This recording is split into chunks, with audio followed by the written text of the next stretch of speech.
महानगरपालिकेच्या अतिक्रमण विभागाच्या वतीने नवी पेठ मुख्य बाजारपेठसह शहरातील 10 मुख्य रस्त्यांवर अतिक्रमण मोहीम लवकरच हाती घेण्यात येणार आहे. अतिक्रमणधारकांना स्पीकरवरून रस्त्यांवरील अतिक्रमण काढण्याचे आवाहन करण्यात येत आहे.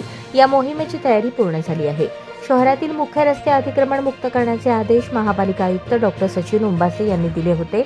त्यानुसार अतिक्रमण विभागाने नियंत्रण अधिकारी तपन डंके यांनी नियोजन केले. नगर रचना विभागाच्या वतीने या रस्त्यांची मोजणी केली आहे.